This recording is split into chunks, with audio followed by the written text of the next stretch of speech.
I was paying for a cake at the grocery store when the cashier, an older man in his 60s, suddenly took my arm. His eyes held an intensity that made me uncomfortable, and he leaned in to whisper something in my ear. His words hit me like an unexpected blow, something about my son and his family that left me completely paralyzed. I couldn't believe what I had just heard. The man let go of my arm and continued scanning groceries as if nothing had happened. But I stood there, the receipt trembling in my hand, trying to process the words that were now swirling in my head. I walked out the back entrance of the store. I needed fresh air and time to think.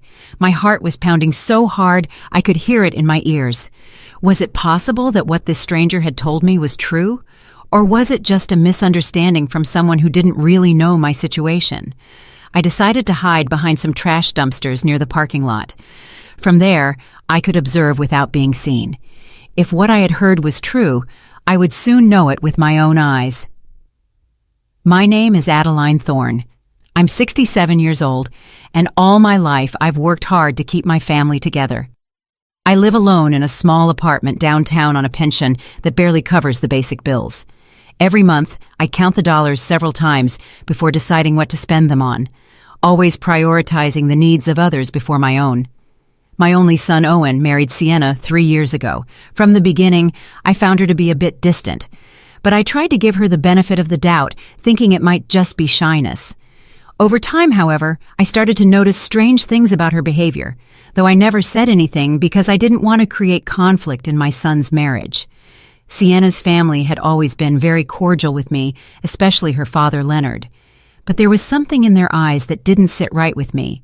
They were always talking about how difficult their financial situation was, how they struggled to make ends meet, and without hesitation, I would try to help them when I could. From my hiding spot, I had a perfect view of the grocery store's main entrance. Owen was waiting for me in the car, but now I had a clear sight of everything. The cashier's words echoed in my mind over and over again, like an unceasing sound. Barely 2 minutes had passed when I saw something that made me doubt everything I thought I knew about my daughter-in-law's family. Leonard, Sienna's father, walked out the main entrance carrying bags that looked quite heavy. But they weren't ordinary grocery bags. They were from a high-end store I only knew by sight, a place I had never had the resources to shop at. The store's name shimmered in gold on the black bags he carried with a casual ease, as if it were a perfectly normal thing for him. My heart began to beat faster. Leonard walked to a car parked just a few feet from where I was hiding. It wasn't the old, worn-out car they always complained about when asking for help. It was a brand-new, gleaming vehicle, a light color that shone under the afternoon sun. The tires looked brand new, and the paint didn't have a single scratch. I watched him open the car's trunk and carefully place the bags inside, like someone protecting something valuable. Then he took out his phone and started talking to someone. Although I couldn't hear the conversation, his body language was relaxed, like that of a person with no urgent financial worries. At that moment, I remembered all the times Sienna had called Owen asking for help. It was always the same story. They couldn't pay the rent. They needed help with Leonard's medical expenses. They couldn't afford enough food for the week, and my son, with his kind heart, always found a way to send them something. But what I was seeing with my own eyes didn't match those stories of desperate need at all. The expensive bags, the new car, Leonard's relaxed demeanor, everything seemed to completely contradict the version they had been telling us for months. A cold sensation began to spread through my body, like when you sense that something very bad is about to happen. The cashier's words were starting to make sense, though I still resisted believing them completely. Could it be possible that my daughter-in-law's family had been lying to us this whole time? Leonard ended his call and headed back towards the grocery store entrance. He seemed to be looking for something or someone. His eyes scanned the parking lot carefully, as if to make sure no one had seen him. That cautious attitude seemed very suspicious to me. I decided to stay hidden a little longer. My gut told me there was more to discover, and after what I had seen, I couldn't simply ignore the situation. I needed to be completely sure before I talked to Owen about this. As I remained hidden, I began to remember how I had gotten to this point. That morning, I had woken up with a mix of excitement and nervousness. It had been months since I had visited Sienna's family, and I wanted to make a good impression by bringing something special to share. I went to my small kitchen and opened the jar where I kept my savings. Counting those coins had become a painful but necessary ritual. I separated the wrinkled bills and coins I had been saving for weeks, sacrificing small pleasures like a coffee at the bakery or a magazine at the newsstand. I had exactly $43. It wasn't much, but I had decided to use 20 of it to buy a decent cake at the neighborhood bakery. The rest I needed for my expenses the next week, mainly to buy my medications and some basic groceries. I showered with care and chose my best dress, the one I saved for special occasions. It was a simple but clean dress that made me feel presentable. I styled my hair, trying to hide the gray strands that were more noticeable every day, and put on the fake pearl earrings my late mother had given me so many years ago. Before leaving, I looked at my reflection in the bathroom mirror. I saw a 67-year-old woman who had worked her whole life, who had raised her son alone after being widowed, and who was now trying to keep a family together that seemed to value money more than feelings. Owen arrived to pick me up exactly on time. My son had always been punctual, a quality I admired in him. When I got in his car, I noticed he seemed a little tense, but I thought maybe it was nervousness about the family visit. During the ride, we talked about unimportant things. He told me about his office job, about some minor problems he'd had with his boss, but he avoided talking about Sienna or her family. That seemed strange to me, because he normally kept me informed about how things were going in his marriage. When we arrived at the area where Sienna's family lived, I asked him to stop at the grocery store. I wanted to buy a fresh cake to go with lunch. Owen offered to go in with me, but I told him I preferred to go alone, that I wouldn't be long. The bakery inside the grocery store had several cakes available. I chose a simple vanilla cake, nothing extravagant but presentable. It cost exactly $18, two less than I had budgeted, which made me happy because it meant I could buy a small greeting card. It was also in the checkout line that everything happened.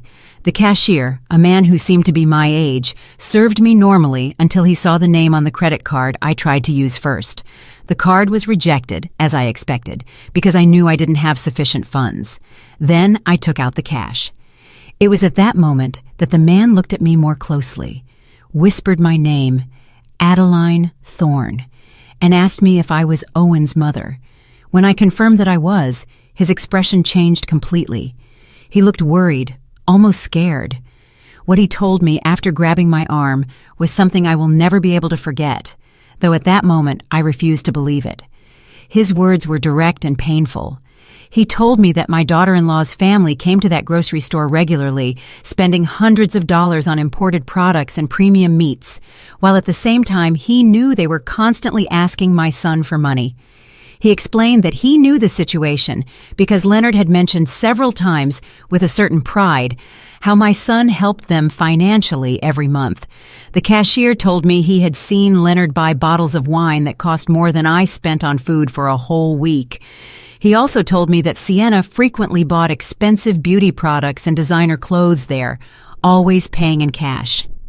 He told me it seemed unfair that a family who gave themselves those luxuries was taking advantage of the generosity of a hard-working son and his elderly mother. The man explained that he had decided to talk to me because he had seen me carefully counting my coins to pay for a simple cake, while they spent without a care on luxury items. He told me that his own mother had gone through a similar situation and that he regretted not having acted in time. After hearing this, I left the grocery store completely confused. My mind refused to fully process what I had heard. For years, I had trusted the word of Sienna and her family. I had watched my son worry about them, work extra hours to send them money, and I myself had contributed with the little I had on several occasions. But the cashier's words had planted a seed of doubt that was growing rapidly in my heart. That's why I decided to hide and observe. I needed to see with my own eyes if what I had been told was true, because the consequences of that information were too serious to act on based on rumors alone. From my hiding spot behind the dumpsters, I could see everything happening in the parking lot perfectly. The smell of garbage wasn't pleasant, but it was a small price I was willing to pay to discover the truth about the people I had trusted for so long. When I saw Leonard come out of the grocery store with those expensive bags, my heart tightened in my chest. The bags were from a store I knew only by its reputation for high prices. A single purchase there could cost me a whole month's grocery budget. Leonard walked with the confidence of someone who has no financial worries. His clothes were new, his shoes shined, and his watch looked expensive even from where I was. Nothing about his appearance suggested the desperate poverty they always talked about. The car he put the groceries in was definitely new. The paint gleamed under the sun, and the tires looked freshly bought. I mentally calculated that a vehicle like that could cost more money than I had seen put together in my whole life. How was it possible that someone who had a car like that would need constant financial help? As I watched him talk on the phone, I noticed that his conversation was relaxed, even cheerful. It didn't seem to be the call of someone worried about financial problems. His body language was that of a satisfied person, comfortable with his situation. At that moment, all the small inconsistencies I had noticed over the past few months began to make sense. The times Sienna had casually mentioned expensive restaurants where she had eaten, justifying it as invitations from friends. The comments about new clothes she had supposedly gotten on incredible sales. The social media photos that showed a lifestyle that didn't match their constant requests for help. Leonard ended his phone call and started walking back towards the grocery store entrance. His movements were confident, unhurried, like someone who had all the time in the world. That gave me the chance to analyze his appearance and behavior better from my hiding spot. Not only were his clothes new, but they were of good quality. The shirt he was wearing had that perfect cut you only get at specialty stores, and his pants were impeccably ironed. Even his shoes, which I could see better as he got closer to my position, seemed to be genuine and expensive leather. While I was waiting to see what else would happen, I heard voices coming from my right. 2 elderly women were talking as they pushed their shopping carts toward their cars. At first I didn't pay attention, but when they mentioned Sienna's name, my ears perked up immediately. "Did you see the new dress Sienna was wearing at the mall yesterday?" One of them, a woman with gray hair who looked my age, said, "It must have cost at least $200. I saw an identical one in that expensive store on the 2nd floor." The other woman, who was thinner and wore glasses, responded with a knowing tone. "And that's not all, Hermione. I also saw her buying beauty products at that French store. My granddaughter works there and told me that Sienna is a frequent customer. She spends as if money were raining from the sky." My heart started beating faster. These women were talking about the same Sienna who constantly told my son they didn't have money for basic expenses, the same one who had called last week asking for help to buy medicine for her father. Hermione continued, "What strikes me most is how she's always buying new things, but then goes around the neighborhood saying they're going through very difficult financial times. My friend Leonard works at the bank and told me the deposits they receive don't match the story of poverty they're telling at all." "Oh, Hermione, but that's gossip," the other woman replied, though in a tone that suggested she had her own doubts. "Although I must admit, it seems strange to me that they can afford the rent on that big house if they're really as bad off financially as they say." Gossip. My daughter lives on the same block as them and tells me that almost every week, delivery trucks with groceries from the most expensive grocery store in the city arrive, purchases that any of us would take months to be able to afford. The 2 women continued walking away as they talked, but I could hear a few more fragments of their conversation. They mentioned something about parties Sienna's family had recently organized. Parties with abundant, high-quality food, imported wines, and expensive decorations. Every word I heard was like a stab in my heart. For months, I had been feeling sorry for that family, worrying about their well-being, asking my son to help them when he could, and even contributing my own small savings on several occasions. I remembered the time Sienna had called me directly, crying on the phone, telling me they needed urgent help to pay for Leonard's doctor. She had told me they had to choose between buying medicine or food, and that they didn't know what to do.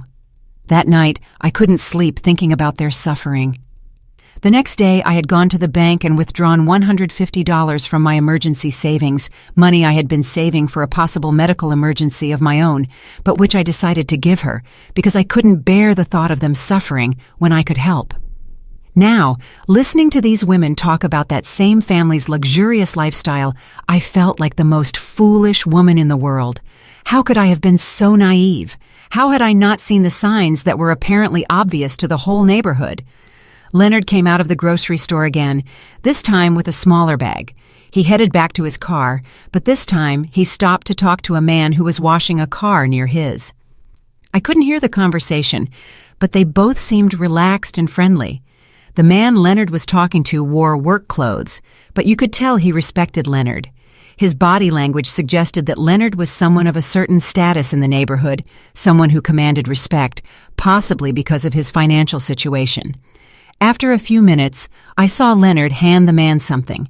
From my distance, it looked like money, several bills that he handed over without apparent effort.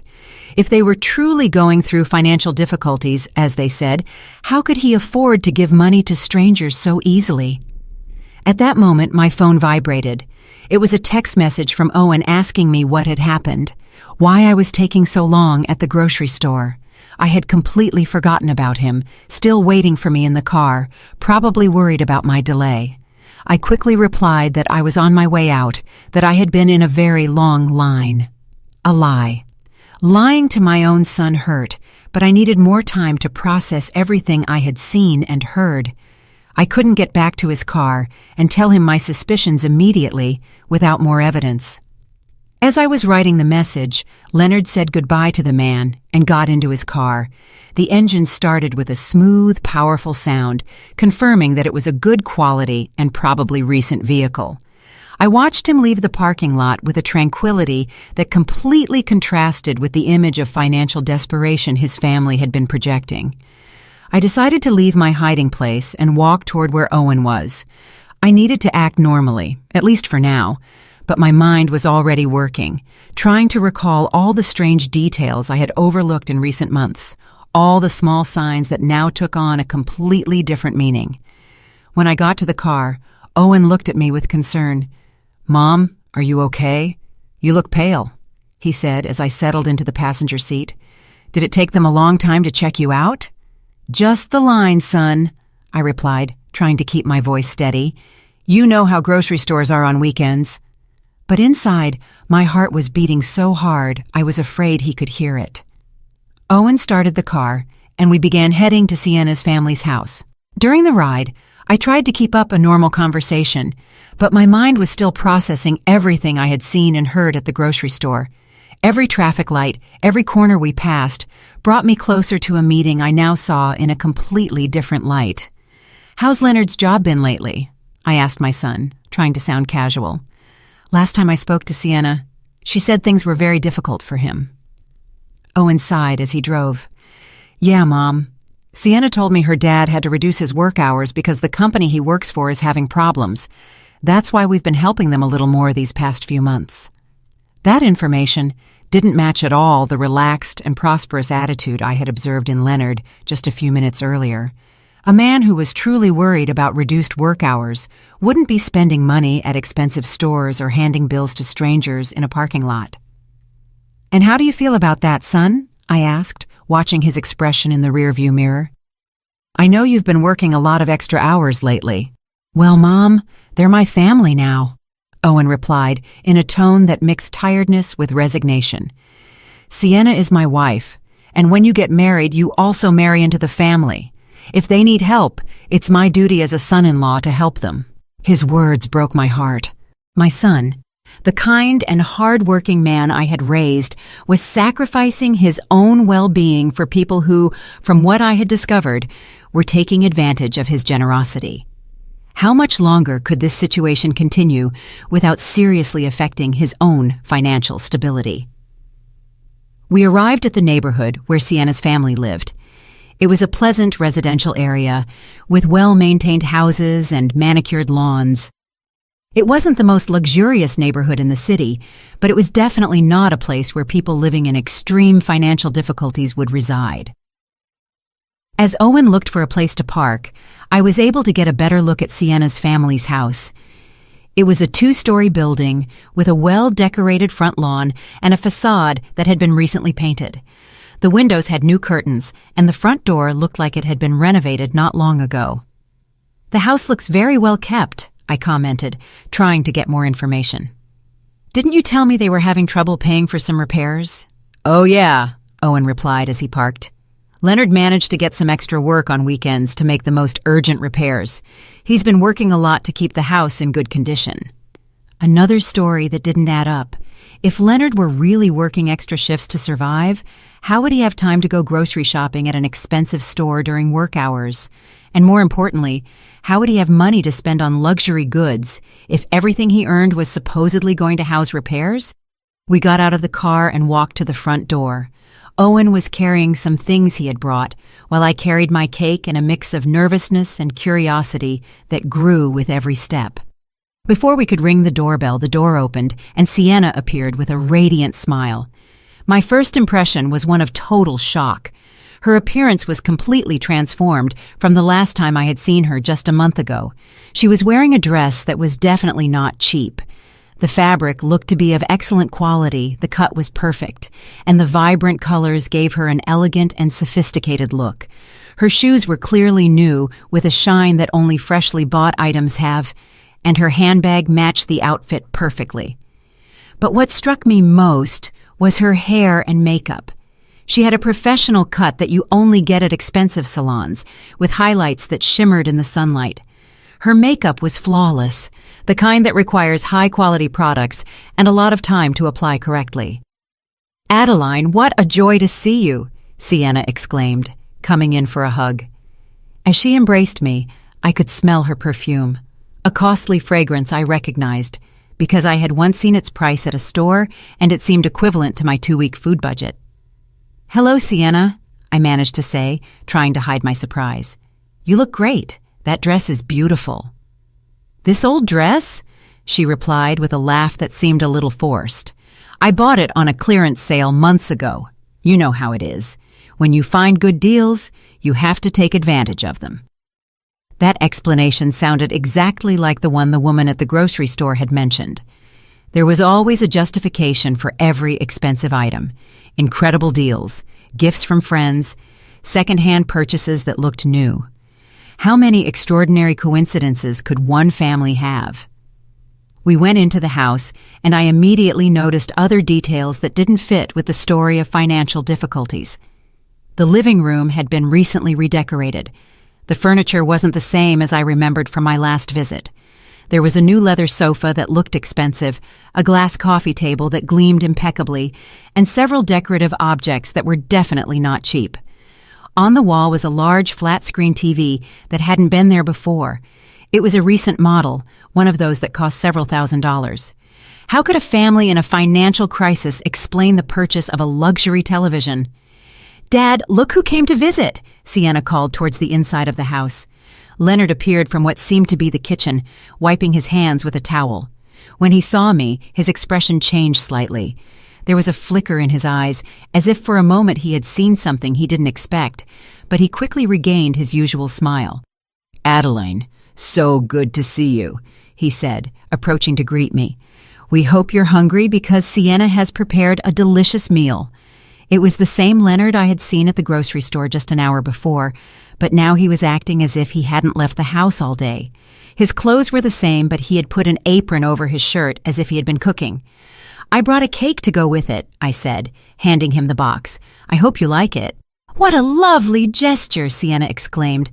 "But it wasn't necessary, Adeline. You know you're always welcome here without having to bring a thing." As she spoke, I could see over her shoulder into the kitchen. The counters were full of ingredients and utensils that suggested an elaborate culinary preparation. I could make out expensive-looking cuts of meat, fresh and exotic vegetables, and bottles of imported seasonings. The amount of food they were preparing could easily feed a family for several days, and the quality of the ingredients was noticeably superior to what I could afford to buy for my own meals. "Did you two prepare all this?" I asked, genuinely impressed by the abundance. "Well, "We wanted to do something special for your visit," Leonard replied. "You don't get to have Owen's mother over every day. Besides, we got some ingredients on sale, so we decided to take advantage." The miraculous sales again. I began to wonder if this family had an extraordinary knack for finding deals, or if these explanations were simply a way to justify expenses they couldn't honestly explain. Owen seemed completely oblivious to my observations. He was chatting animatedly with Sienna about his job and his plans for the next week. His relaxed attitude confirmed that he really believed the version of reality they had presented to him. But I could no longer ignore the evidence before my eyes. Every detail of that house, every aspect of Sienna's and Leonard's appearance, every convenient explanation, everything pointed to the same unsettling conclusion. This family was not going through the financial difficulties they claimed to be facing. During lunch, I tried to maintain a normal conversation while discreetly observing every detail that could confirm or disprove my suspicions.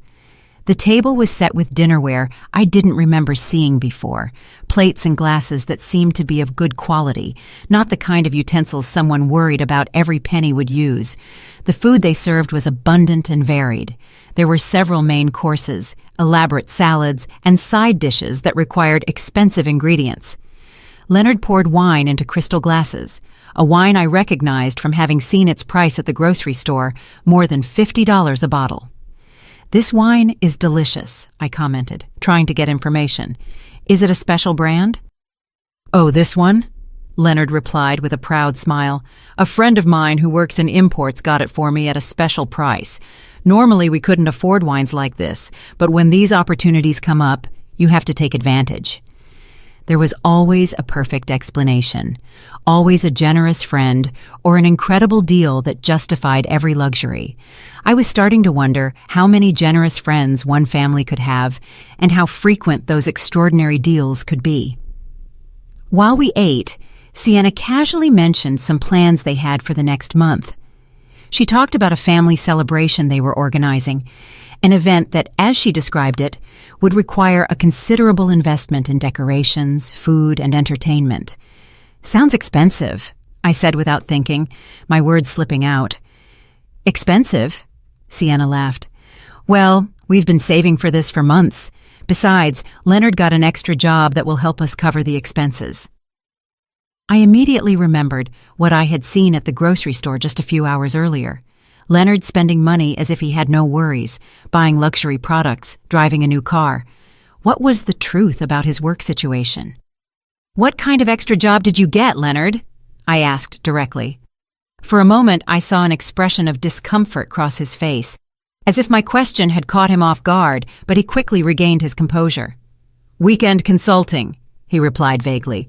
"Nothing too exciting, but it helps supplement the family income." His answer was so general it could mean anything or nothing at all. A man who was truly doing weekend consulting would probably talk with more specificity about his work, especially when the question came from his son-in-law's mother. During the conversation, I noticed that Sienna's phone was constantly vibrating.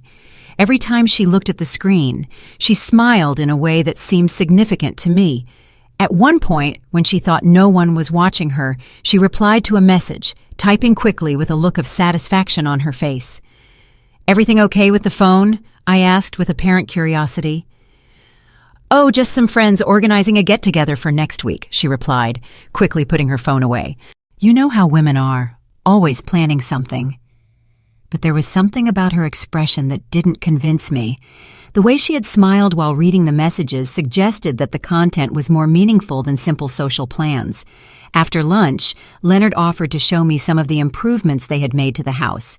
We walked through different rooms, and in each one I noticed new or renovated elements. The floors had been recently polished, some walls had fresh paint, and several pieces of furniture had been replaced or rearranged.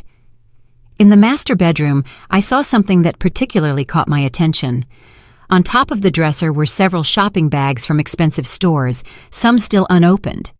The price tags I managed to glimpse showed numbers that seemed exorbitant for a family that was supposedly struggling financially. "Sienna went shopping recently?" I asked, gesturing discreetly toward the bags. "Ah, that." Leonard replied with a nervous laugh. She found some incredible clearance sales this week. Sometimes it's better to buy things when they're on sale, even if you don't need them immediately. That logic seemed completely contradictory to me. A family that was truly in financial difficulty would not have the luxury of buying things they didn't need immediately, no matter how good the deals were. As we returned to the living room, my phone rang. It was a text message from a number I didn't recognize. When I opened it, I saw that it was from the grocery store cashier. He had gotten my number somehow and had sent me a photo. The image showed a grocery receipt from just 2 days earlier. The total was over $400, and the list included premium products, imported meats, fresh seafood, expensive wines, specialty cheeses, and several gourmet items. The name on the receipt was clearly Leonard Williams. Along with the photo was a message. "Mrs. Thorne, I'm sorry to bother you, but I thought you should see this. This receipt is from 2 days ago. Your family needs to know the truth." My heart started beating faster. The evidence was there, in black and white, a $400 purchase of luxury goods made just 2 days before our visit by the same man who was supposedly struggling to pay for basic expenses. I quickly put my phone away before anyone noticed my expression of shock, but my mind was already working, connecting all the dots I had been observing over the past few hours. We returned to where Owen and Sienna were, who were still chatting animatedly. My son seemed relaxed and happy, enjoying what he thought was quality time with his in-laws. He had no idea of the theatrical performance he was witnessing. "Are you feeling okay, Mom?" Owen asked me, probably noticing that my expression had changed. "You look a little pale." "Just a little tired," I lied. "I'm not used to such long outings anymore." Sienna immediately offered to make me some tea or get me something to make me feel better. Her apparent concern would have been touching if I hadn't been starting to understand the true nature of her character. For the next hour, I continued to observe and listen, mentally collecting evidence of every inconsistency, every inexplicable luxury, every convenient justification. The list grew constantly. Sienna's new clothes, Leonard's car, the well-maintained house, the abundant food, the expensive wine, the shopping bags, the receipt I had received. But what hurt me the most was the realization that this situation had probably been going on for months, maybe years.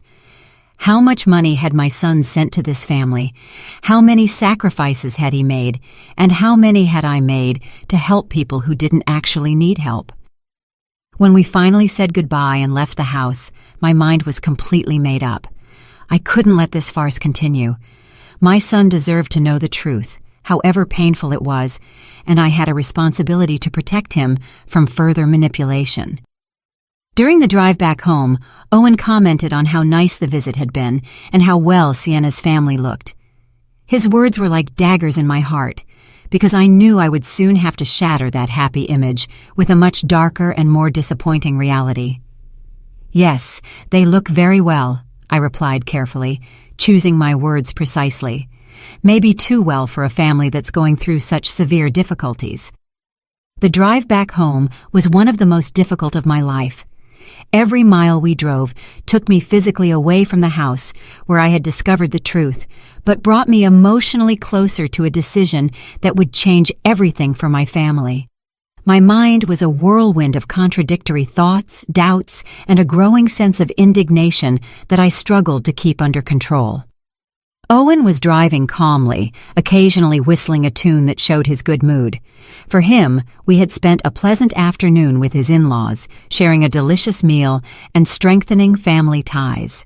He had no idea that his mother had been collecting evidence of what seemed to be an elaborate and prolonged scam. "Mom," he said as we waited at a traffic light, "I'm so glad to see you get along so well with Sienna's family. I know you had some reservations about our marriage at first, but I think now you can see what good people they are." His words broke my heart. My son, my only son, was being manipulated by people who had turned the exploitation of his generosity into an art. How could I tell him that the people in whom he had placed his trust and his money were probably professional liars? "Owen," I began carefully, Have you ever noticed anything inconsistent in the stories Sienna tells you about their financial situation? My son glanced at me briefly before returning his gaze to the traffic. What do you mean, Mom? Inconsistent? How? Well, I continued, choosing my words very carefully. Today I noticed they have a lot of new things in the house. The television, some furniture, Sienna's clothes, all of that costs a considerable amount of money. Owen sighed, and I could see that my comment had hit a nerve. Mom, I already explained that Leonard has been getting extra jobs. Besides, Sienna is very good at finding deals and bargains. Not everything that looks new is necessarily expensive. But don't you think it's strange that a family that needs constant help for basic expenses can afford so many luxuries at the same time? I insisted, trying to keep my tone neutral and non-accusatory. They're not luxuries, Mom, Owen replied with a touch of defensiveness in his voice. They're basic needs they've been able to meet thanks to a lot of effort and sacrifice. They bought the TV secondhand, the furniture was a one-time opportunity, and Sienna's clothes are from clearance sales. Each justification my son repeated was exactly the same one I had heard from Leonard and Sienna during lunch. It was as if they had rehearsed these explanations to perfection, creating a consistent version of reality that could satisfy any uncomfortable question. I decided to try a different approach. Son, have you seen any receipts or documents that confirm these incredible deals, or have you accompanied Sienna when she finds these extraordinary bargains? The question clearly made him uncomfortable. I could see his hands tighten slightly on the steering wheel. Mom, why all these questions? Sienna is my wife. If she tells me she got something on sale, I believe her. Marriage is based on trust. His answer confirmed what I had begun to suspect. Owen had never seen direct evidence of these supposed deals and extra jobs. He was blindly believing everything they told him because he trusted the people he loved.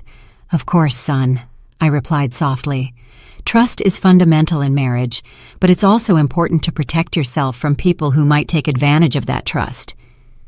Are you insinuating that Sienna and her family are deceiving me? Owen asked, now clearly annoyed.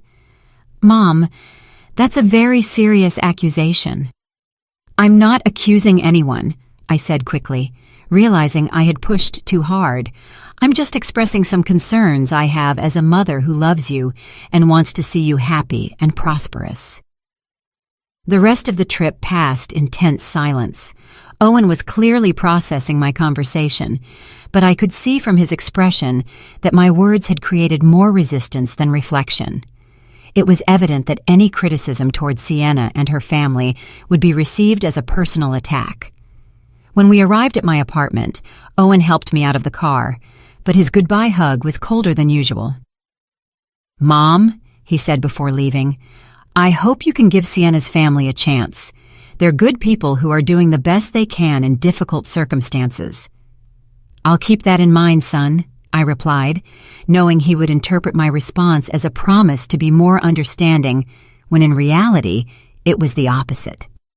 That night, alone in my small apartment, I sat in my favorite armchair with a cup of tea and tried to organize all the thoughts that had been bombarding my mind for the past few hours. I had abundant circumstantial evidence, testimonies from neighbors, personal observations, and even a photo of the $400 grocery receipt. But I also had a son who was completely convinced that his wife and her family were victims of difficult circumstances who deserved his help and compassion. Any direct attempt to confront this belief had resulted in resistance and defensiveness.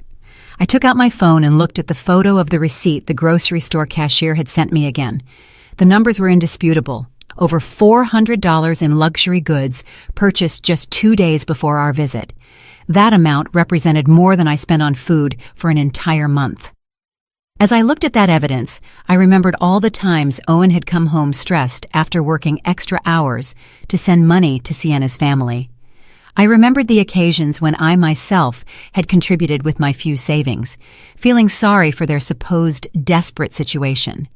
The indignation I had been holding back all day finally began to emerge with force. It wasn't just the money that bothered me, though that was significant. It was the emotional manipulation, the systematic exploitation of my son's good feelings, and the calculated way they had built a web of lies to sustain their lifestyle at our family's expense. It also pained me deeply to realize that they had probably been laughing at us behind our backs. Every time we sent money, every time we worried about their well-being, every time we made sacrifices to help them, they probably saw it as evidence of our naivety and ease of being manipulated. But what tortured me most was the question of what to do with this information.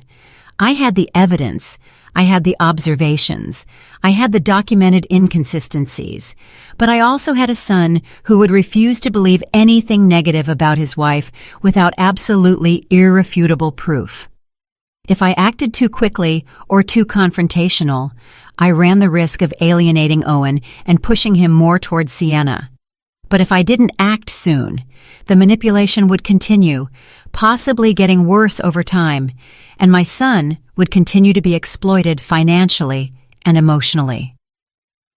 I decided I needed more evidence that was so clear and indisputable that even Owen couldn't deny or rationalize it. I couldn't rely only on observations and suspicions.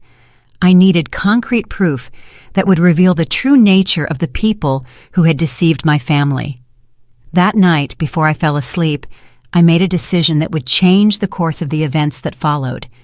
I would not directly confront Owen until I had absolutely solid evidence. Instead, I would begin my own discreet investigation, collecting proof that was impossible to deny or explain with convenient stories about miraculous deals and mysterious extra jobs. The following days were the most difficult I had experienced in years. Every interaction with Owen had become an exercise in self-control, trying to maintain normalcy while my mind constantly worked on how to address the situation I had uncovered. The evidence I had collected weighed on my conscience like a burden I couldn't share. During that week, I received 3 more messages from the grocery store cashier. Each one contained additional information that confirmed and expanded my initial suspicions. He sent me photos of other receipts for purchases made by Leonard and Sienna in recent weeks, all showing excessive spending on unnecessary and expensive products. One of the photos showed a receipt for over $600, which included 2 bottles of French champagne costing more than $100 each, imported seafood, and several gourmet cheeses. The date on the receipt was the same day Sienna had called Owen asking for urgent help to pay the rent. I also received information from Hermione, one of the women I had heard talking at the grocery store. She had gotten my phone number through a mutual friend and contacted me because she had decided I needed to know more details about the situation. Hermione told me that Sienna's family had been organizing regular parties at their house, events with professional catering and expensive decorations. She described a birthday party for Leonard that had cost, according to the guests' comments, several $1,000s in food, drinks, and entertainment. "Adeline," she told me during a phone call, "my daughter lives on the same block and tells me that delivery trucks with expensive purchases, clothes, appliances, furniture, are constantly arriving. It's not normal for a family that is supposedly in a financial crisis." Each new piece of information made it harder to maintain my silence, but I knew I needed the right moment and circumstances to present all of this to Owen in a way that couldn't be easily dismissed or rationalized. The moment came on a Wednesday night when Owen came to visit me after work. He looked especially tired and stressed.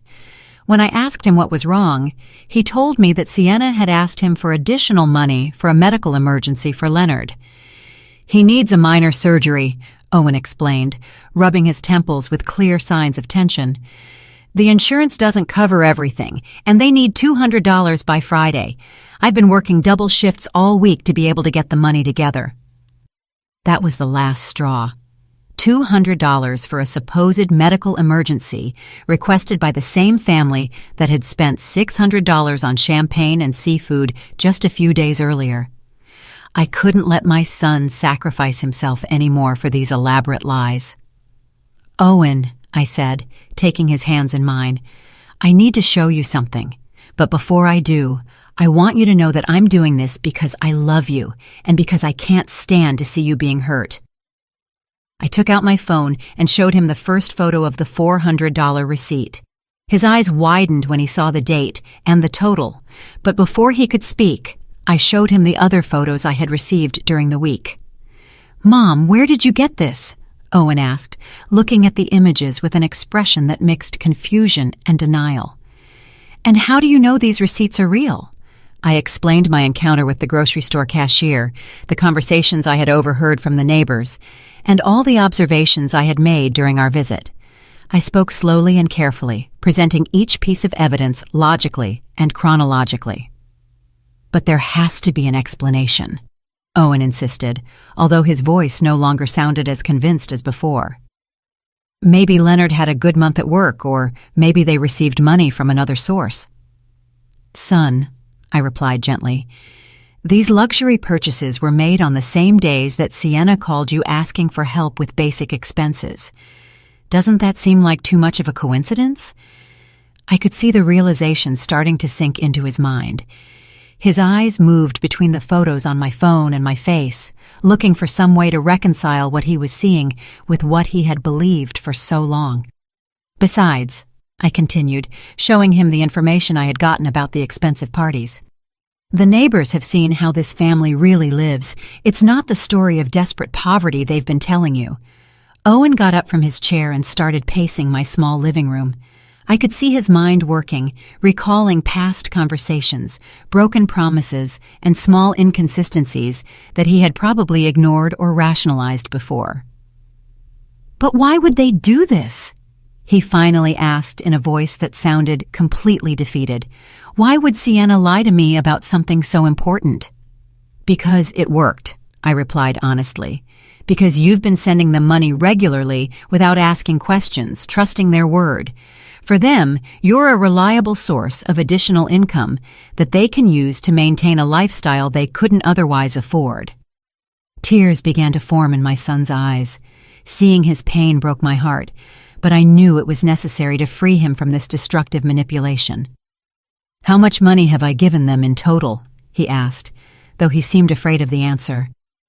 We had reached the moment of complete truth. "According to what you've told me over the past few months, probably more than $5,000, and that's not counting the help I've given them myself." The number hit him like a physical punch. $5,000 represented months of extra work, personal sacrifices, and lost opportunities for his own future, all given to people who had been systematically deceiving him. "I need to talk to Sienna," he said finally, with a determination I hadn't heard in his voice in a long time. "I need to confront her with this information and hear her explanation." "Are you sure you're ready for that conversation?" I asked him. "Once you put this information on the table, there will be no turning back. Your relationship will change forever, no matter what her answer is." Owen was silent for several minutes, looking at the photos on my phone over and over again. I could see him processing not only the financial evidence, but also the emotional implications of having been deceived by the person he loved.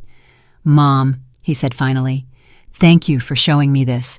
I know it must have been difficult for you to decide whether to tell me or not, but you were right. I needed to know the truth." I hugged him tightly, feeling both relief and worry about what would come next.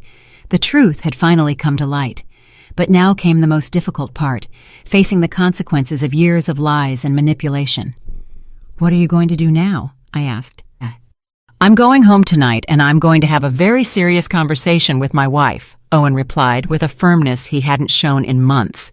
"And depending on what she says, I'm going to make some important decisions about our future." Owen left my apartment that night with a determination I hadn't seen in him for months. I stayed awake very late, unable to sleep, wondering how the confrontation between my son and his wife would unfold. I knew the next few hours would be crucial for the future of our family. At 2 a.m, my phone rang. It was Owen, and his voice sounded completely different when I answered. There was a mix of pain, anger, and something that sounded like relief. "Mom," he said without preamble, You were right about everything. Completely. What happened, son? I asked, although from his tone, I could already imagine that the confrontation had not gone well for Sienna. When I got home, I decided to check some things before I talked to her. I went to our room and looked through her things, something I had never done before because I trusted her completely. What I found left me speechless. Owen told me that he had found several shopping bags hidden in the closet, all from expensive stores, with receipts that showed hundreds of dollars in expenses for clothes and accessories. He also found jewelry he had never seen Sienna wear, still with their original price tags. But that wasn't the worst part, Mom. In her purse, I found a notebook where she had written down all the money she's asked me for over the past 2 years. Every lie, every emergency, every invented story is documented there as if it were a job. My heart sank when I heard this. The situation was even worse than I had imagined. Not only had they been lying about their financial situation, but they had been keeping a detailed record of their scam as if it were a legitimate business. And what else was in that notebook? I asked, although I feared the answer. Plans to ask for more money, Owen replied bitterly. She had noted that the next story would be a dental emergency for her mother that would cost $1,800. She also had notes on how to make me feel guilty if I doubted her or asked too many questions. The cold calculation of it all sickened me. They weren't mistakes or misunderstandings. It had been a systematic manipulation designed specifically to exploit my son's good feelings. And when did you confront her with all this? I asked. At first, she tried to deny everything, Owen continued. She said the purchases were gifts from friends, that the notebook was just to keep track of household expenses, that I was misinterpreting everything. But when I showed her the photos you had of the grocery store receipts, her strategy changed completely. How did it change? She got furious. She yelled at me that I had no right to go through her things, that my family had never really accepted her, and that it was all your fault for putting ideas in my head. She said you had always been a meddling mother-in-law who wanted to destroy our marriage. Those accusations hurt, but they didn't surprise me. It was typical of professional manipulators to try to turn the situation around and become the victims when confronted with evidence of their lies. But what impacted me most, Owen continued, was when she finally admitted the truth. She told me that her family had never been in a financial crisis, that Leonard has a stable job that pays well, and that it had all been a strategy to take advantage of my generosity. She used that word specifically, take advantage? Exactly that word. Mom, she said I was easy to convince and that my family had money that we could afford to share, as if we were responsible for maintaining their luxurious lifestyle. The conversation continued for over an hour. Owen told me every detail of the confrontation, every lie that had been revealed, every manipulation that had finally been exposed. The picture that emerged was of a family that had turned deception into a way of life. I also called Leonard during the argument, Owen told me. I wanted to hear his version of events. At first, he tried to stick to the original story, but when I told him I already knew the truth, he also admitted everything. And what did Leonard say? He said that they had decided from the beginning that I was a good match for Sienna because I had a stable job and a family that could help them financially. He told me it was never personal, that it was just business, as if that made everything okay. The coldness of that admission left me speechless. Not only had they deceived my son, but they had seen him from the beginning as a source of income, not as a human being with his own feelings and needs. And what did Sienna say when her father admitted everything? I asked. That was the most revealing part of the whole night, Owen replied with a bitter laugh. She got mad at him for ruining the plan. She wasn't angry because the lies had hurt our marriage, but because her father had confessed and ruined her ability to continue deceiving me. For the next hour, Owen told me how he had discovered more details about the extent of the lies. The supposed medical emergencies had never existed. Leonard's work problems were completely fabricated. Even the incredible deals that explained all their luxuries had a simpler explanation. They simply bought what they wanted with the money my son sent them regularly. What hurts me the most, Mom, he told me toward the end of our conversation, isn't just the money I lost. It's realizing that for 2 years of marriage, I never really knew the woman I married. Everything was an act designed to keep me giving them money. "And what are you going to do now, son?" I asked him, although from his tone, I already suspected what his answer would be. "I've already told Sienna that our marriage is over tonight. There's no way to rebuild trust after such a systematic and calculated betrayal. Tomorrow, I'm going to start the divorce proceedings." Although I knew it was the right decision, my heart ached for my son. No one deserves to discover that the person they love has been so elaborately deceiving them for so long. I also made it very clear that they won't get another cent from our family, Owen continued. "And I told her that if they try to contact you asking for help, you should tell them exactly what I think of their methods." "Of course, son," I assured him. "That family will never again receive help from us." "Mom," Owen said before hanging up, "thank you for having the courage to show me the truth. I know it must have been difficult for you to decide whether to tell me or not, especially knowing it would probably destroy my marriage. But you saved me from years more of being used and manipulated." After hanging up the phone, I sat in the darkness of my apartment, processing everything that had happened.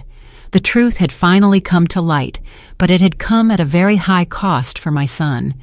His marriage had ended, his trust had been betrayed, and he would have to rebuild his life from scratch. But I also knew that in the long run, the truth would have freed him from a situation that would only have gotten worse over time. Sienna and her family would never have stopped asking for money. They would never have voluntarily confessed their lies, and they probably would have escalated their manipulations until they had completely drained my son's resources. The months that followed that revealing night were a process of healing and rebuilding for our entire family. Owen temporarily moved into a small apartment near his job while he processed the divorce and reorganized his life. I accompanied him every step of the way, offering him the emotional support he needed to overcome the betrayal he had experienced. The divorce process revealed even more details about the magnitude of the deception. Owen's lawyers discovered that Sienna had been hiding significant assets throughout their marriage.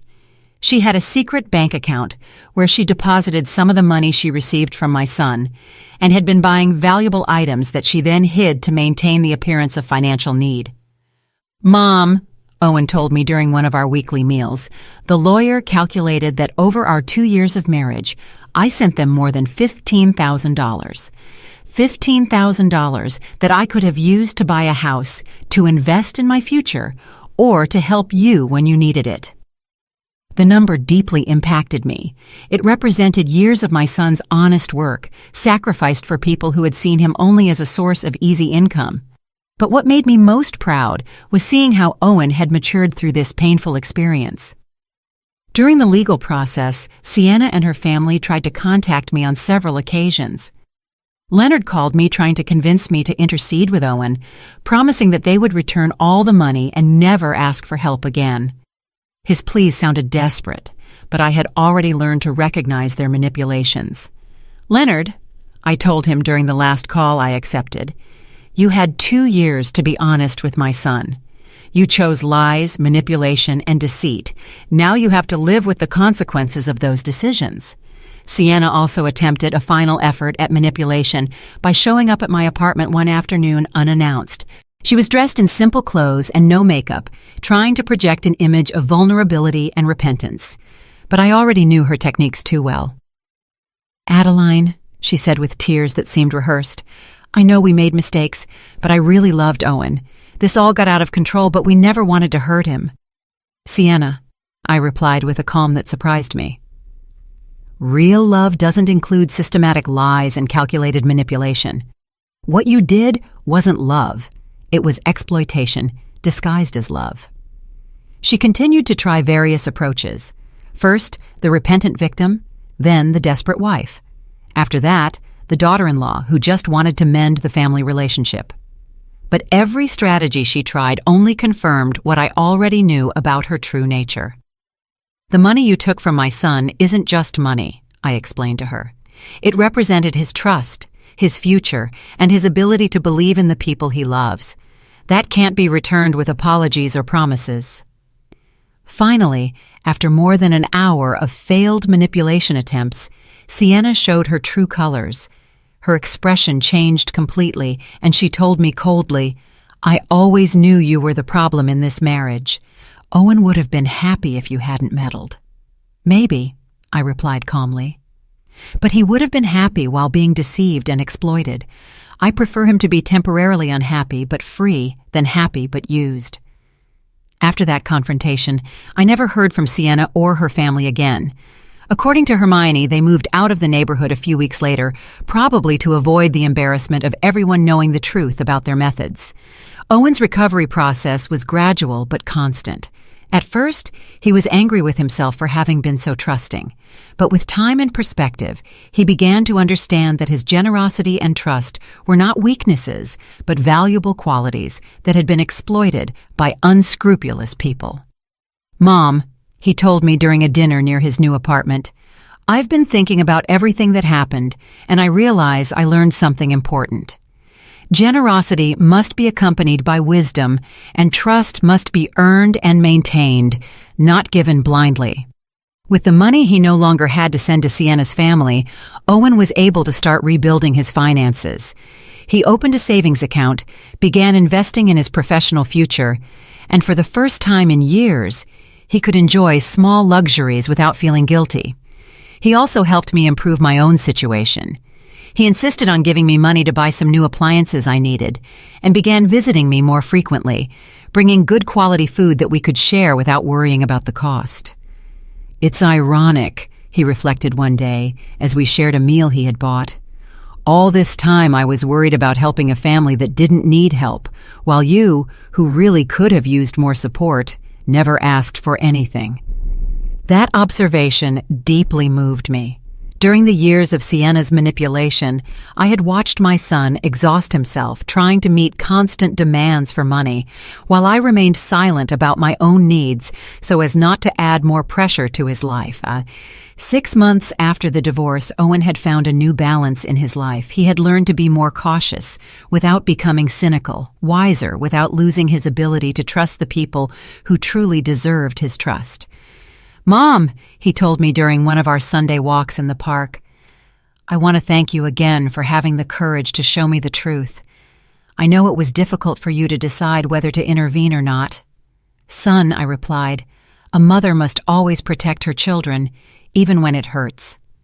My job isn't just to love you, but also to make sure the people you say you love truly deserve you." The grocery store cashier, a man named Eli, also became an unexpected but welcome presence in our lives.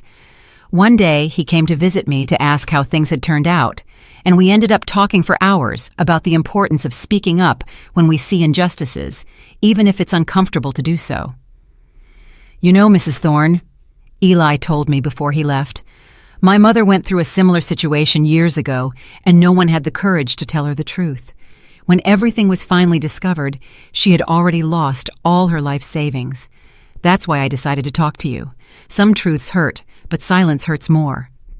Now, when I look back on everything that happened, I feel a mix of pain for what my son had to suffer, but also a deep pride for the strength he showed in facing the truth and making the right decisions. I learned that true family love sometimes requires the courage to speak difficult truths, to confront uncomfortable situations, and to protect the people we love even when it means destroying illusions they prefer to keep. That day, when I heard those strange words at the grocery store and decided to observe instead of ignore, I changed the course of our lives forever.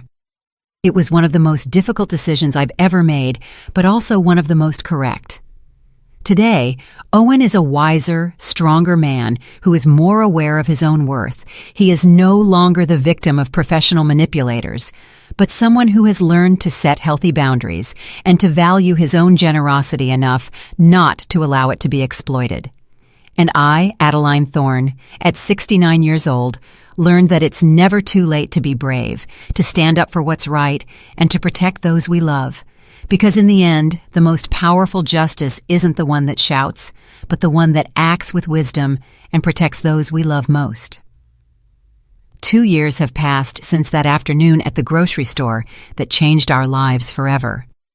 As I write these lines, sitting in my favorite armchair with a cup of tea that is already getting cold, I can't help but reflect on all the ground we have covered since then. Owen got married again 6 months ago. His new wife, Regina, is a hard-working and honest woman he met at his office. What I like most about her isn't just her transparency in everything she does, but the way she respects the relationship I have with my son.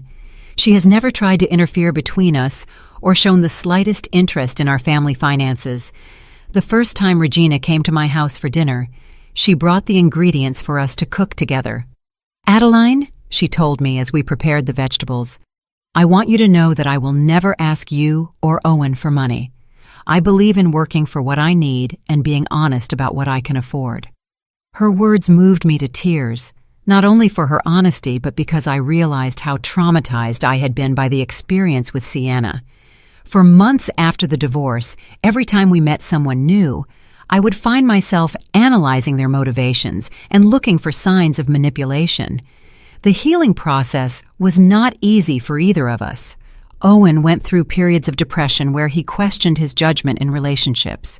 There were nights when he would call me, asking if he could ever fully trust anyone again. "Mom," he would tell me during those late-night calls, "how can I be sure I won't be deceived again? How can I distinguish between someone who truly loves me and someone who only sees opportunity?" Those conversations broke my heart because I saw how Sienna's betrayal had damaged not only his finances, but his fundamental ability to trust people. But I was also proud to see how he was slowly rebuilding his confidence in a more mature and wiser way. During the first year after the divorce, Owen developed what he called his verification system. Before helping anyone financially, he would ask to see documentation, talk to multiple sources, and take time to evaluate the consistency of the stories they told him. At first, I thought he might have become too distrustful, but over time, I realized that he had simply learned to balance his generous nature with a practical wisdom he hadn't had before. He no longer gave money out of emotional impulse, but after a careful and rational evaluation. This new approach served him well when a coworker asked him for help for a supposed family emergency. Instead of sending money immediately, Owen asked to see medical documents and spoke directly to the hospital mentioned. It turned out that the story was false and his coworker was trying to get money for gambling.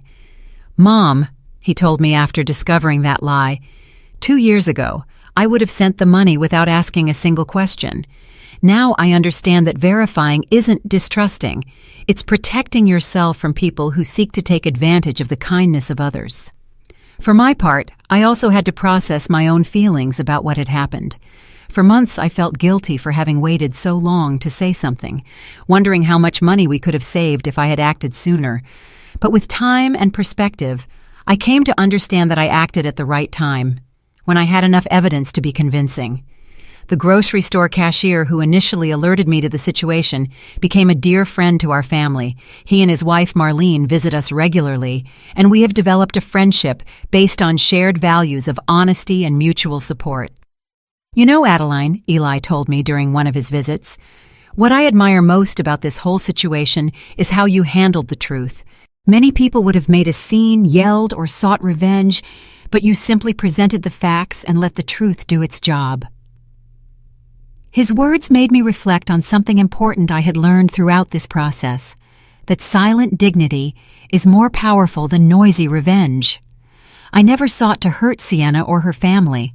I simply stopped allowing them to hurt us. Hermione, the neighbor who had given me additional information about Sienna's family, also became a close friend. She helped me understand that what we had experienced wasn't unusual, that many families suffer this kind of manipulation, especially when the children are generous and trusting. "My son-in-law works in social services," Hermione told me during one of our conversations. "And he told me that these kinds of family scams are more common than people think.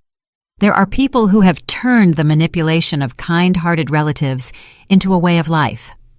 This perspective helped me understand that we hadn't been particularly naive or foolish. We had simply been targets of people who were experts at exploiting emotions and family ties. The financial impact of the deception was significant, but manageable.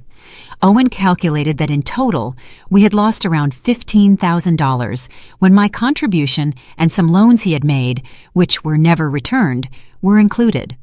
However, once the flow of money to that family stopped, our financial situation improved dramatically. With the money he no longer had to send monthly, Owen was able to save for a down payment on a small house. He asked me to live with him and Regina, but I prefer to maintain my independence in my own apartment, although now with better furniture and appliances that he insisted on buying for me.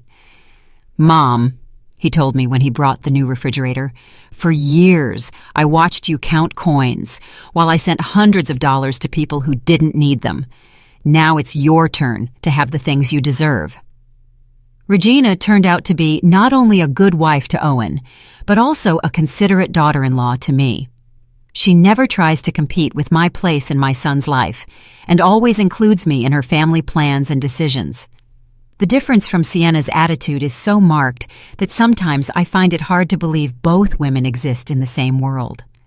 Last month, Regina confided that they are expecting their first child. The news filled me with a pure joy I hadn't felt in years.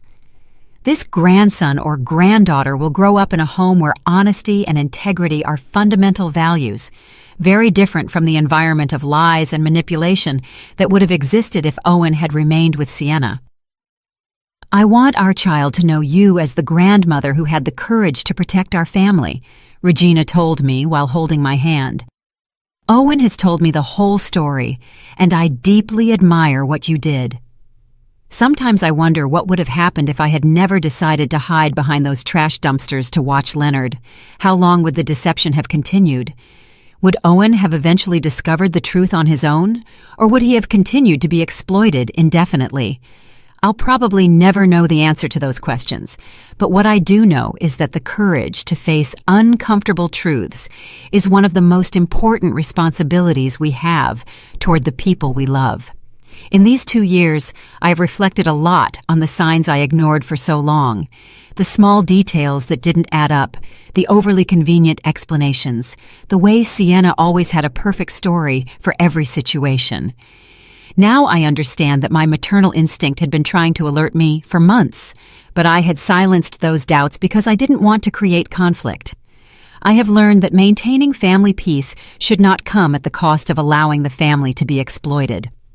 Sometimes the greatest act of love is to create the necessary conflict to protect the people who matter most. Today, at 69 years old, I feel wiser and stronger than I have in decades. Not only because I helped save my son from a destructive situation, but because I proved that it is never too late to be brave, to stand up for what is right, and to protect those we love. The experience taught me that true strength isn't in avoiding problems, but in facing them with dignity when necessary, and that sometimes the most difficult decisions are also the most correct ones, even if their full impact can only be appreciated with the passage of time. As I finish writing these reflections, I can hear Owen and Regina laughing in the kitchen, preparing the Sunday dinner we will share in a few minutes. It is the sound of a genuine family built on solid foundations of honesty and mutual respect. That sound is worth more than all the dollars we lost during the years of deception, because in the end, the most valuable thing we have isn't the money we can give, but the authentic relationships we can build and protect. And no one can ever take that away from us.